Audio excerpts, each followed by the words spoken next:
she asked me to talk about adding members to clubs. As we know, around the world, our average club size has shrunk to around 16 members per club. And that's a number that's been between 19 and a half and 20 and a half for decades. And the pandemic has a lot of influence on this. And let's be honest, the way a district brings members into clubs is starting new clubs. All right, that's the primary way that a district creates new members. Clubs have to create new members, and your job as area directors, division directors, district officers is to empower the clubs to understand how they do that. So I will be sending this presentation to Iona afterwards. She can share it with the deck as she sees fit, and you're welcome to use it. And you can take my name off, it doesn't matter. There's nothing proprietary in here, and you can modify it as you see fit.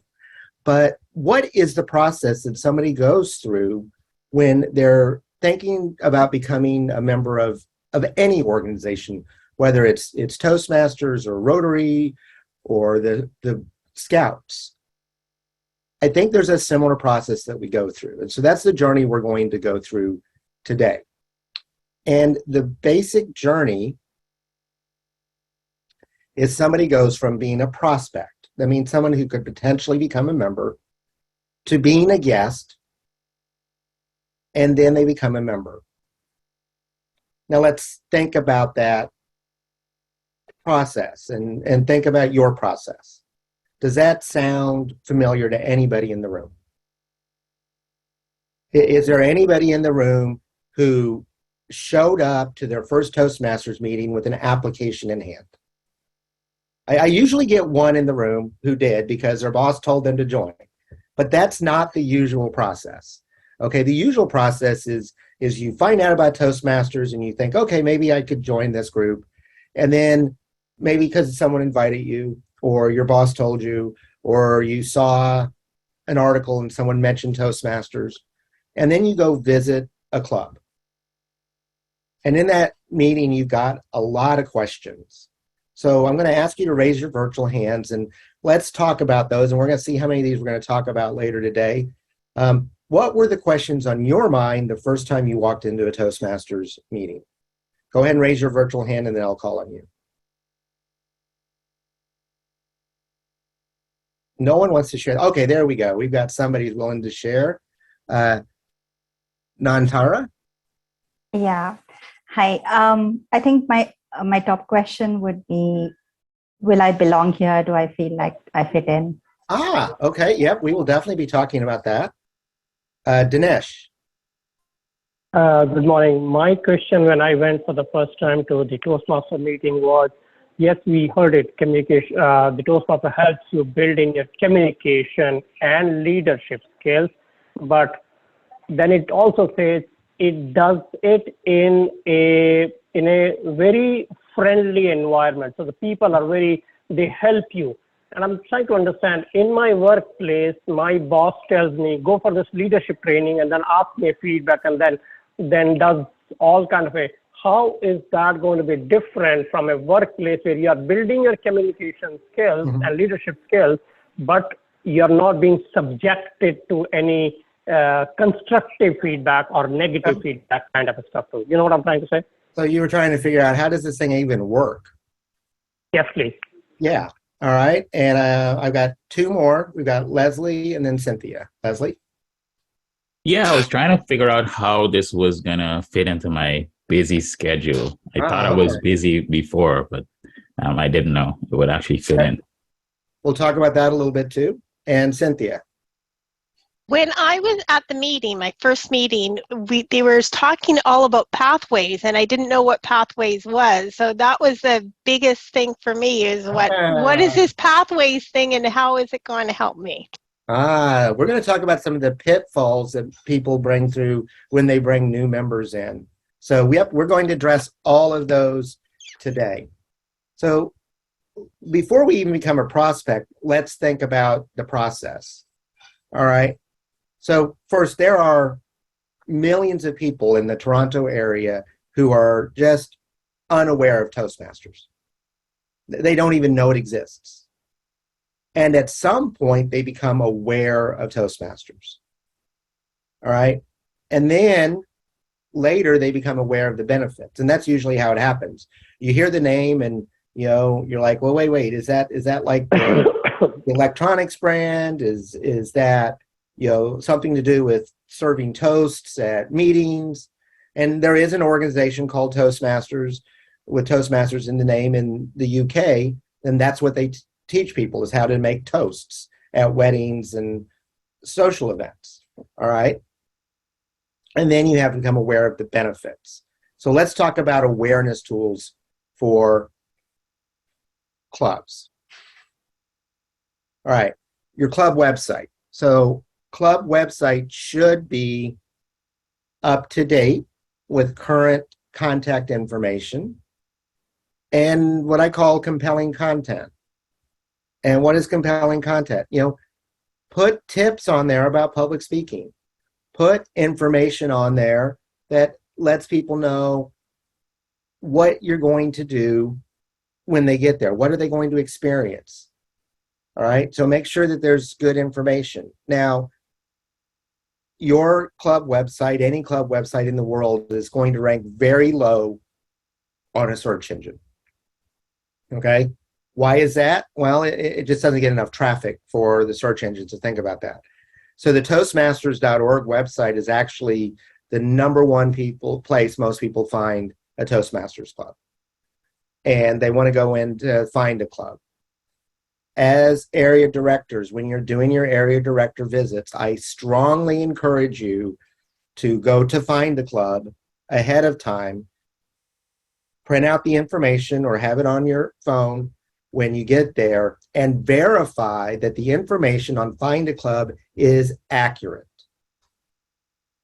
Make sure it's up to date. That's a great question to ask, okay? Because we get a lot of people who have a contact email on that website, and it's the president from 4 years ago who's no longer a member of the club and who probably isn't looking at those emails and doesn't care about these emails that might be coming in for someone who wants to visit your club. So make sure that's up to date. What a lot of clubs have done is they've created a free Google or Microsoft or Yahoo account for the club and made that the club contact information. And then they just share that login information with multiple people in the club. That makes it very easy. Or they create a group that automatically emails that to multiple people in the club to make sure somebody will follow up on it. Local newspapers. Now the large metropolitan newspapers are very difficult to get into, and you're probably not going to get much out of that. They're writing about items of national importance, international importance, and very little local news, unless it's the Maple Leafs. They'll write about the Maple Leafs. They'll write about the CFL, but they're not going to write about a Toastmasters club in most cases. It's just not big enough news. But your local news sources are much better. A lot of communities have a local newspaper, or they might have 2 or 3. And they are always looking for positive content that can be shared. And they do have readership that's mostly in the local area. So this is a great way for people to find out about it. Sandwich boards. If you don't know what a sandwich board is, you do know, you probably just don't know what they're called. All right. They're the little triangular signs, or the signs that sit up like a little pyramid, and they've got information on it. And you can easily get one that says Toastmasters meets here. And you put it out during the meeting. So if you have a meeting place, so my main club meets in a restaurant on Tuesdays at noon. We have a sandwich board that's outside while the meeting is going on. We also have a Toastmasters flyer that's in the window 24 hours a day, 7 days a week. Because the owner of the restaurant wants more people to come to the Toastmasters Club because we buy food. It's part of our deal. We buy food. We don't have to pay for the room. So he wants people to come in there, so he puts the flyer up 24 hours a day. But the number one way, by far, for the last 100 years, and I guarantee for the next 100 years it will be the same, the number one way that people find out about Toastmasters is members inviting people to visit a club. So I went to the Association of Associations meeting. Okay, it's the American Society of Association Executives.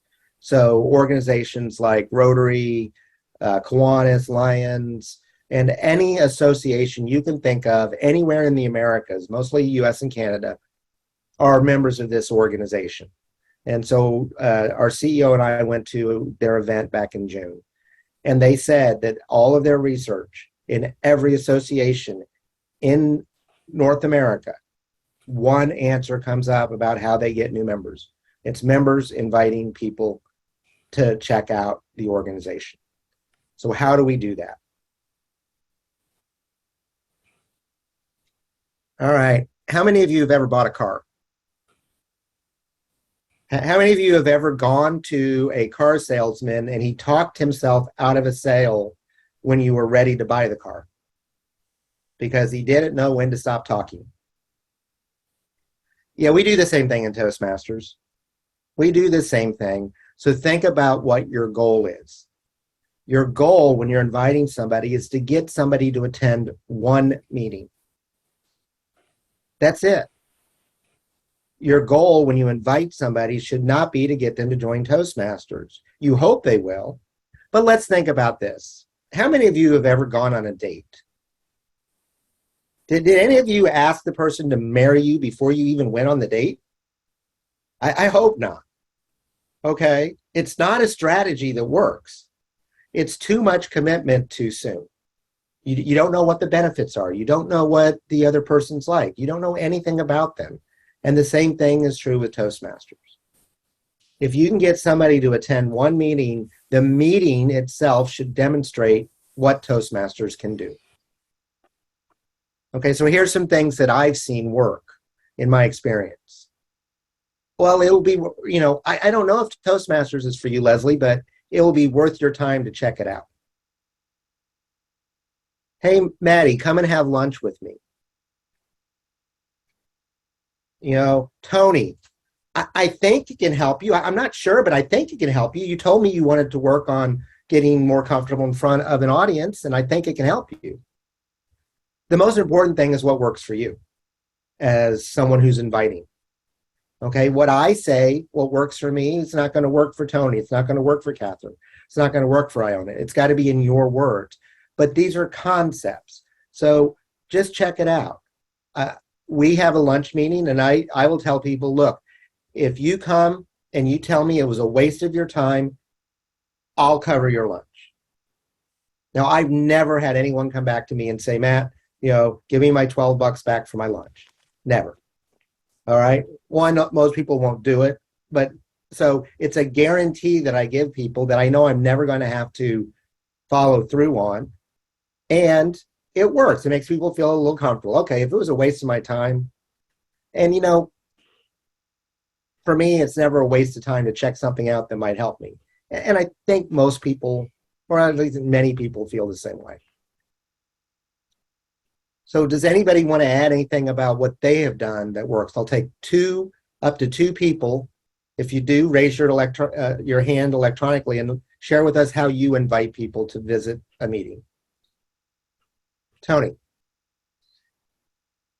About 12 years ago, my home club was struggling, and it always was struggling with 6 to 8 members. In the summertime, we entered a parade in my town. It's called the Cactus Festival. We don't have cactus, but it was a fun time, and we generated awareness. We created a banner, approved by Toastmasters. We invited local neighboring clubs. And the only purpose, it was the third Thursday in August. The only purpose was to generate awareness. But we passed out very nice cards along the way. And this was a largely attended parade, like 10,000 people, and we started to get guests coming in just because of awareness. People just wanted to see what we were about.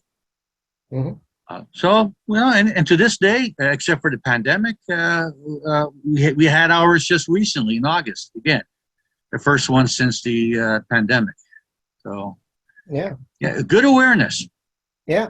Community events can be great. There are 4 clubs in my home city, which is about 130,000 people, and we have an event called Our Town every year. It's a big fair and festival, and several years we have run the talent show portion of it. The 4 Toastmasters clubs jointly, we're the MCs for the talent show, and we've actually called people on stage to do table topics in front of everybody, in front of a few hundred people who are not Toastmasters, and we've gotten some visitors from that. So anything, public events can do that. Anybody else want to share about tips for inviting? I'm not seeing anyone, so I'm not going to put anyone on the spot.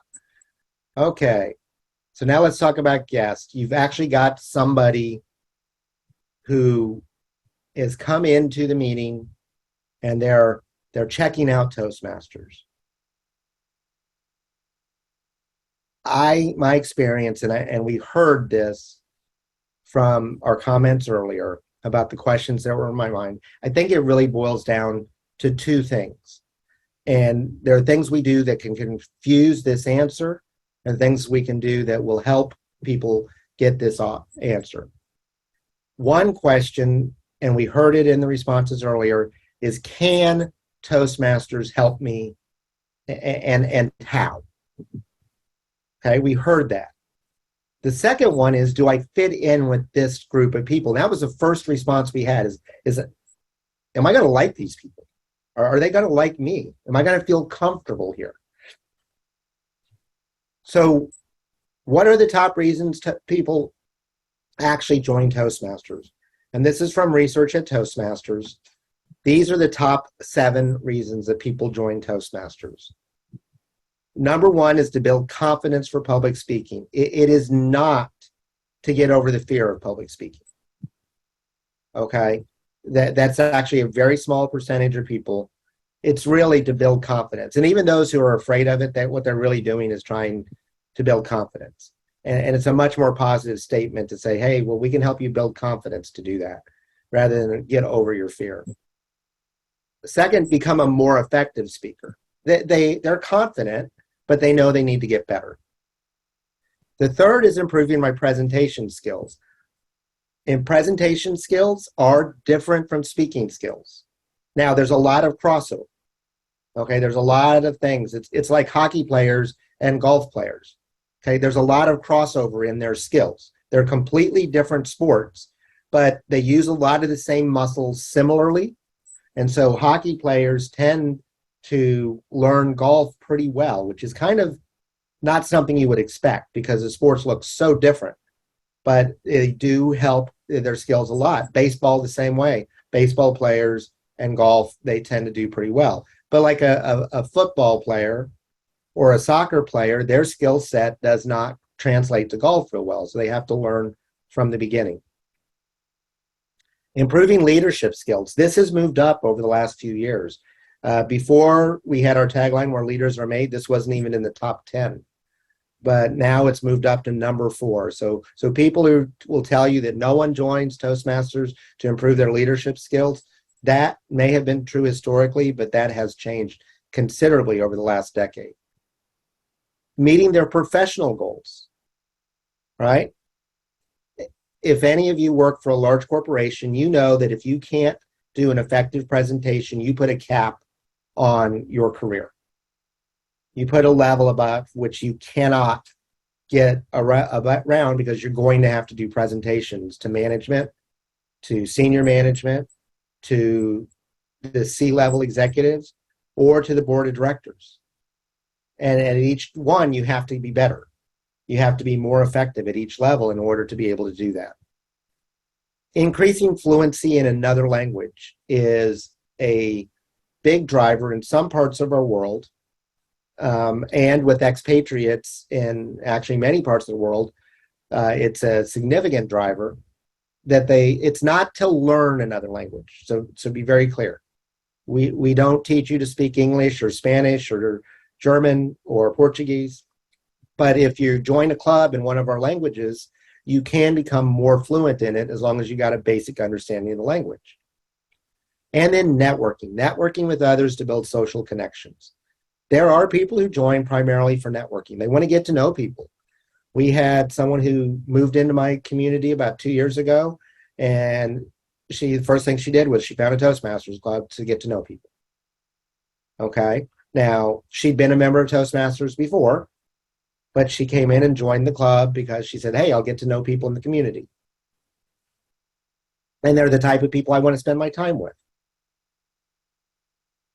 Is there anybody who joined for another reason that's not covered here that they want to share? Maddie. Mr. President, it's not a different reason. It's one of the reasons that you just mentioned. Like when I moved to Toronto, the first thing that I did was actually joining one of the vibrant Toastmasters clubs here, Speak to Inspire, and through that I could actually be comfortable with the people, and I got to know a lot of people here in Toronto. So I guess you're right. It's one way to connect with the rest of the world. Yeah. Okay. So we're going to move on. So now, do I fit in? All right. The vast majority of people have a social and psychological need, and there's nothing wrong with this, to be engaged with other people, to fit in, to feel that their life experience is validated, to feel that they matter, that they make a difference. There's a very, very small percentage who are completely comfortable being completely alone and comfortable in their own skin like that. All right. And it's less than, 1 out of 10,000 who are like that. So the vast majority of people you want to meet, they want to fit in somewhere. And one of the questions that's on their mind is, do I fit in with this group of people that meet here, whether it's online, in a hybrid environment, in a restaurant, in a hotel, in an office suite, for this amount of money? Leslie, you asked the question, how am I going to fit this into my time scale? Now, I didn't put that on here. Why do you think I didn't put that on here? I'm going to put Leslie on the spot. He's a PQD after all. Well, why do you think I did not say the time commitment here? Well, I actually see time as money, because as a busy professional, it's very important to juggle my time and see if I'm getting value for my money in terms of what I spend my time on. So, And that is part of the reason I didn't put that on there. The other reason I put that on there is when people feel that Toastmasters can help them with their perceived problem and that they fit in with the group, they will find the time. Let's be honest, there's a lot of wasted time that we put in our lives. And I'm not going to criticize that. I'm just saying there's a lot of time that we waste. And so no matter how busy, with a few exceptions, no matter how busy somebody is, there's always time to put something else in that's going to help them achieve their goals where they feel like they fit in with that group of people. So time is not usually a factor. Money is not usually a factor in Western societies. Okay. In some parts of the world, money is a very significant factor. But in Toronto, for the vast majority of people, money is not a significant factor. Because when you look at the cost compared to the overall economy, it's a very reasonable price. Just to give you some examples, though, imagine if your 6 months dues were $1,000 every 6 months. That's about the equivalent of what it is in the Philippines. Okay, so just for some perspective, and their members are very loyal, and they tend to. How often would you come to a Toastmasters meeting if you were paying $1,000 every 6 months? You'd be there every single meeting, right? I know I would, because I'm like, I better get my value out of this. So we tend not to value Toastmasters as much here. So the money issue in this area is not as significant in the US, Canada, Western Europe. So what results in yes? So question one, can Toastmasters help me? What results in a yes? And area directors, this is your job. Yes, you've got your area director visit form to go through, but these are things that I want you to look at. Is there a guest book?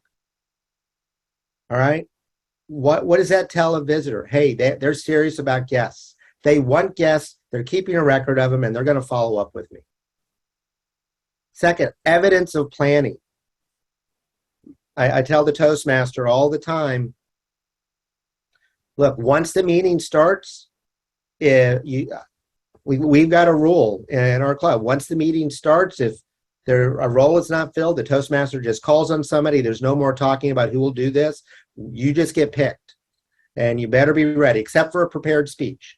But you might be picked to evaluate. You might be picked to do table topics. You might be picked to be a timer at the last minute, because we're just going to assign it at that point to show evidence of planning. Because it's not a good show if someone's up there going, oh, we need someone to fill this and this and this. Do that before the meeting so that the meeting is a good show.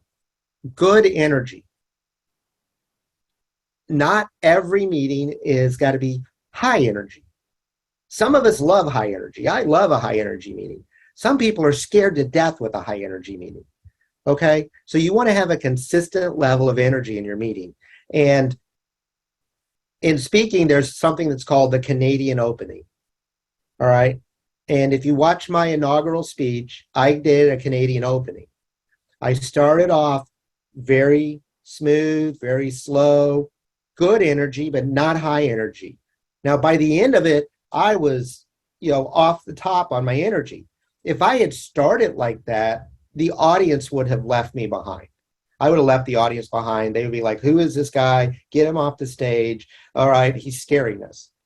But because I built the energy through, so that's what I mean by good energy. Let the energy build through the meeting. Don't, people come out like immediately, like bam, it can alienate people. So start off slow and then build it up. Strong evaluations.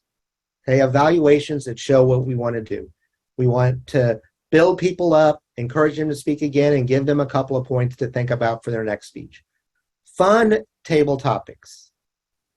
You should have fun with table topics. All right? I'm not a fan of political table topics.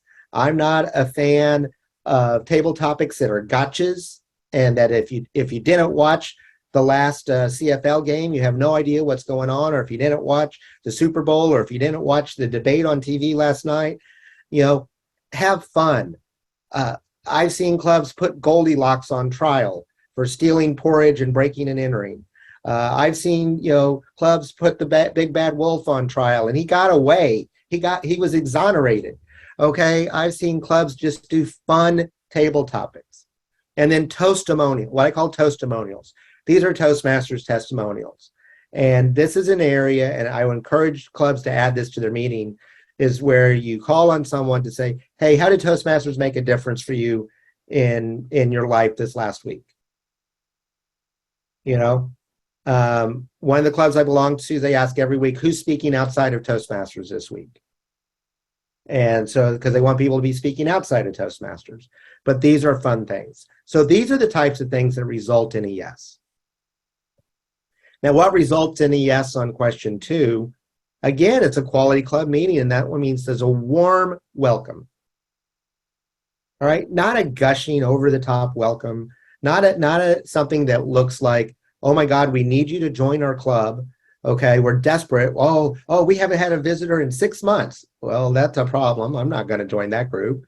All right, but a warm welcome. Hey, we're so glad you're here today. What brought you here? Having somebody sit with them. Don't let them sit by themselves. Have somebody sit with them. Provide recognition. Hey, we've got a guest today. Cynthia, we're so glad you're here today. After the meeting, we're going to ask you what your impressions were. And now she's warned, I'm going to have get a question later. And a gentle invitation for table topics. Don't put members on the spot, but I'm not a fan of asking people to volunteer for table topics unless they're a guest. And then I'll say, if we got a couple of guests, would you like to try this? After they've seen a couple.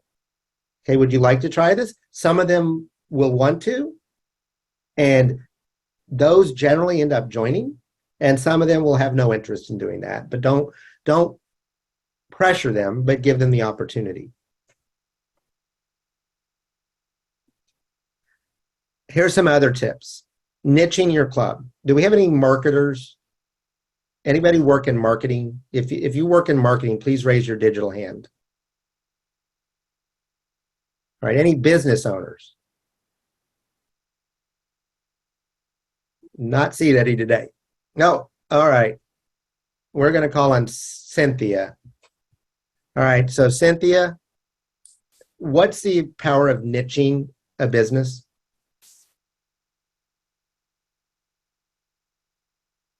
The power of niching your business is really to find out your target market for Toastmasters, to find those people that are really going to connect with your message. Absolutely. And that's what we're going to be talking about today. Sorry for the others who raised your hand. I just had one question there. Why does your club exist beyond just being a Toastmasters club? Okay. Why is your club there? Are you trying to attract students, entrepreneurs, corporate employees, special interest groups, international business people? Why is your club there? What are their needs? And does your meeting demonstrate that it meets those needs? There are very few people who will walk into a meeting where nobody looks like them, nobody sounds like them, and will join that group. There are some, but that's not the majority of people. I talk to clubs all the time. They're like, well, we can't get any young people to join. I'm like, yeah, because everyone in your club is over 70 years old. All right. There's nothing wrong with that. It's just, it's going to be very difficult for them to attract younger people. I know that. My son became president of our Toastmasters club a few years ago. At the time, there were 2 people under the age of 35. By the end of the year, half of our club was under 40. All right, because they're like, oh, wait a second, here's a 28-year-old kid who's president of this club. They're giving him an opportunity to run a club. I'm going to have an opportunity to make a difference here. So my main club is a lunch club that meets, and it's designed for business people. So we are strict on our time. If you go 31 seconds over your time, we clap you off. Okay? Now, we had a visitor one time who goes, well, it's rude. That was pretty rude to clap him off. And 3 people in the audience turned around and said, well, it was rude for him to go over. Okay? He knew what his time was. Different perspective. We complete our meetings on time. In 12 years, we have had 4 meetings that closed more than 1 minute late. 4 in 12 years. And we keep track of it because that's just not acceptable for us to close our meeting late. Okay. We're a little extra on the evaluation in terms of the points to improve. All right. Not overly critical, but just a little deeper, because that's what business people tend to be looking for. Most people who join our club are fairly comfortable speaking. They want to get better at it. And so they're really looking for tips to improve. Now, does that mean we will not accept somebody who doesn't fit that model? No, not at all. Okay, but about half of the members who join our club, a little over half, fit that general model. And that's what we target. And we intentionally set it up that way based on when we were meeting, where we were meeting. So taking the time to understand why your club exists. If you're at a corporation, you've got corporate employees, and we know why you exist. But there's a lot of special interests, whether it's bilingual clubs, clubs on parliamentary procedure, clubs on humor, clubs on debate. There's all sorts of specialty Toastmasters clubs.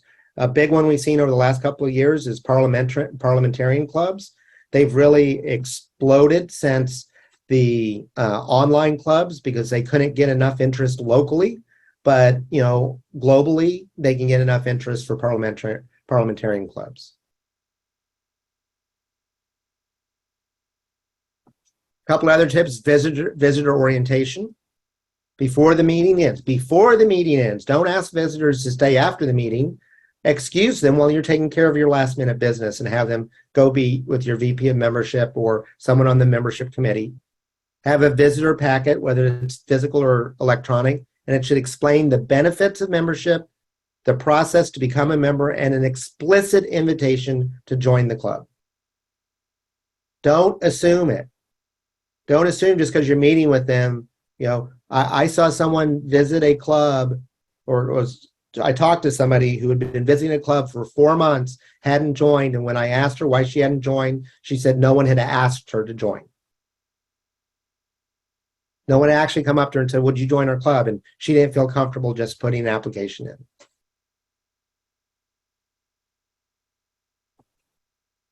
Now, I talked about asking about impressions of a meeting, and I would encourage you not to ask, what did you like about today's meeting? And there's a lot of psychological reasons for that. And basically it comes down to it puts you in a place of psychological need to be approved, for approval. And this need for approval is interesting psychologically, and a lot of us suffer from that. All right. What I would recommend you ask is, what impressed you about today's meeting? And what impressed you about today's meeting? It is much more neutral psychologically, and it reduces the perception that the club needs you to join. It's, hey, we want you to join, want you to be a part of it. We want to know what your thoughts were. But if you decide it's not for you, that's okay. That's why, let's go back to dating again. How many of you ever had like a puppy stalker? Okay. They're in puppy love and they just, everything is so wonderful. And they've got this need to be around you, and it's annoying. All right. It's annoying, and you got to get rid of them. So think about what impressed you about today's meeting. And then keep track of that. Keep track. Have somebody write down, what did people say about impress them? And yes, look for what is said, but also look for what is not said. And if people aren't expressing those top reasons that people join a Toastmasters club, I think this can help me. I really felt like I fit in. Those, if they're not saying it, they're not seeing it in the meeting. And you need to examine your meeting.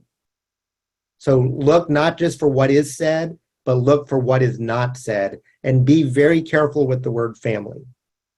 Okay? It's such a family environment. Some people think that's so positive. It's actually not. Close-knit group. You're such a close-knit group. What people are really telling you is, well, you're so close-knit, I didn't get in. You kept me out. Okay? So those are things to just keep track of what people are saying and what they aren't saying. Now, after the meeting, this is my recommendation, is that the president calls every guest. Thank you for coming. Did you have any questions? We'd love to see you again. That's it. That's it. Just wanted to thank you for coming to our meeting. We'd love to see you again. Did you have any questions? Well, if you did a good visitor orientation, they probably don't have any questions, or they might have one or two. But this means so much when the president calls a guest after a meeting. All right? Just say, hey, thanks for being here. And it actually gets people to come back in, even if they have to leave a voicemail. And then what does that result in? It's an application for membership. We've got a new member in our club, and then the real journey begins. And that is not the subject of today's conversation. So we have 10 minutes left on this session for any questions that you might have. I'm glad to go over anything related to this presentation. So just please raise your virtual hand if you got a question or a comment. I'll take comments too.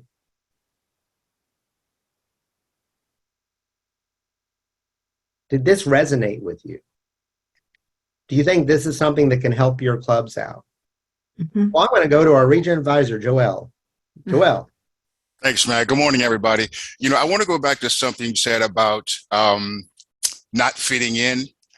I went to I didn't go to a club with an application in my hand, but I had did enough research to know that this is what I wanted to do. I had money in my pocket, and this is my first meeting. Nobody asked me to join, so I didn't join. I went to another club the same way with money in my pocket to join, and nobody asked me to join. I decided then that I was not going to go to another Toastmaster meeting because I just assumed that they didn't want me. Mhm. And then June came around. You know what happens in June. Yep. All of a sudden they were thinking about it. Iona, I saw your hand up. Yeah, I think the biggest selling point for Toastmasters for us is to know how this wonderful program helps us in our daily lives, at work, around the cooler, when we present at business meetings. And all these skills that we learn at Toastmasters translates in the real workplace. And that's, I think, the biggest selling point. And that's how I brought so many people to Toastmasters, just talking about how it helped me get over my nervousness. And I don't talk about it being public speaking. I talk about it as a communication program that helped me as an immigrant in a new country to further my skills. And I believe that Toastmasters has made the difference in my career today. So, And that's what we call testimonials. Letting people understand how has it made a difference. And that's why that's a great question, to ask somebody to do at every club. But remember that your story, Iona, is not going to resonate with everybody. But there are people that Leslie's story will resonate with, or Tony's or Maddie's will resonate with. So that's why everybody, getting different people to share their story is it. I grew up in a church background, and I never had, for those of you who are in the Christian church, hearing testimonials about the life change that they've had and these amazing changes some people have gone through when they've adopted a religion and embraced it. I never had that because I grew up in that environment. And I was always like, well, no one's going to care about my story, but there's people who do care about my story, about staying in that environment. So it's kind of the same thing with Toastmasters. Your story will resonate with some people and others will resonate with other people. We got Tony next, and then we've got Cynthia Dwyer, and then Amy. So Tony? Matt, I'd like to go back to my original story, when my struggling home club had 8 members and we did that parade. However, we also did a lot of things, maybe everything that's in your presentation. Mm-hmm. Being in a small town, we had a weekly newspaper, and they put our blurb in there for free, under the activities section, and that brought people in. Our website was dynamic, like you said. We also had a welcome package, like a dual tank, that had an application form in it, along with a Toastmaster magazine and some other features, letters, testimonials, and things. And the culture was vibrant. We welcomed people. We followed up. Oh, that's a key thing you mentioned. That follow-up is a closer. Mm-hmm. And we went up to 38 members within 2 years. Yeah. And it's unavoidable. If we put the effort in, build it, they will come. Yeah, absolutely. All right, we're going to go to Cynthia. Thank you. Thank you, Matt. For me, what stands out is the whole business of perception. Joel talks about, and you did too, the very first meeting asking people to join. Some people would perceive that as being too pushy. Come again, join again, but do you want to sign up here on the spot? Might be perceived as being too pushy. Yeah. So Cynthia, let me just comment on that. It's a lot of it's the tone you use when you invite them. And once you get skilled at this, you can pretty much, you've got a good sense of people who are going to be a little back. There's body language cues they give you. And I'm just saying, hey, we'd love you to be a part. Are you ready to look at becoming a member? We'd love for you to be a part. That's the most important part. We'd love for you to be a part of this organization. And you're inviting somebody. But my recommendation is invite them that first meeting. Invite them to become a part of it. Let them know you want them to be a part of it. And whatever language works for you, Cynthia, I would recommend. Okay? It's going to work far more than it'll cause a problem. Absolutely. The other thing, very quickly, you'd say, what do you like about the meeting? That is generally something we do, but you make a pretty good point. Yeah. Just change the language a little bit. Just change the language a little bit. All right, Amy, I think that's going to be the last question to make sure we end on time. I'll make my question quick then. I have a question about the guest book. If clubs are meeting online, what's a good format for the guest book? You can create a Google form. There are guest book applications you can have there. Send them a URL. You can send them a note in chat. Just ask for their information. So there's a variety of ways. The simplest is just send them a private chat and ask them for their contact information, so to make sure we lose in touch. The meeting with the members, the visitors, separately before the meeting ends is especially critical in an online meeting, because in an online meeting you don't have a chance to go and intercept somebody who's walking out the door. All right, you can do that in an in-person meeting, but an online meeting, all of a sudden they're there and then they're gone instantly. So having a breakout room set up in an online or meeting ahead of time is a really good idea. And on a hybrid meeting, that means you got to have two people prepared to meet with visitors. You have to have someone who's online prepared to meet with a visitor, and you have to have somebody who's in the physical location going to meet with a member. Okay. And that breakout room is to happen while, I guess, the other members of the club are wrapping up the meeting? Yeah, that's a great time to do that. That's a great time to do that. Those last minute announcements, asking for volunteers for the next meeting, the types of things we often do at the end of the meeting. It's a great time to do that. And the reason I share that is I'm also a member of BNI, and we used to meet with visitors after the meeting. And when we started switching it over, our number of applications went up 50%. We were 50% more likely to get an application from somebody when we did the orientation before the meeting ended, rather than asking them to wait after. Now BNI's, is for a different purpose, and they're like, 7 to 8:30, at 8:30, I'm out of here. But some of your members are like that too. Okay, our meeting's 2 hours or an hour and a half. And at that time I'm out of here. And if you're asking them to stay after to join and get in orientation, they've got somewhere else to be. So taking that time out is really good. So to wrap up, most clubs, in my experience, underestimate the amount of time and energy it takes to market their club on an ongoing basis. These are some tips to make sure that they do get the most out of every visitor. Okay. And one of the things I would recommend they look at is what percentage of visitors did they have that actually ended up applying to join. And that will tell you a lot, because if you don't have visitors, then you need to work on inviting and getting people there. If you're getting visitors not joining, then they need to look at their club meeting and ask, what is the club meeting not demonstrating? What are the processes that we're doing? Are we not following up with them? What's happening? So these are tips as area directors especially, and this is especially for the area directors. Those are great questions to ask during your discussion with the club officers that aren't on the form. But how many, do you get a lot of visitors? Okay, talk about inviting. Okay, you're getting visitors. Are they becoming members? Oh, they're not. Then talk about what's in the meeting. And that helps you focus on where they need the most effort rather than making an assumption about what they need.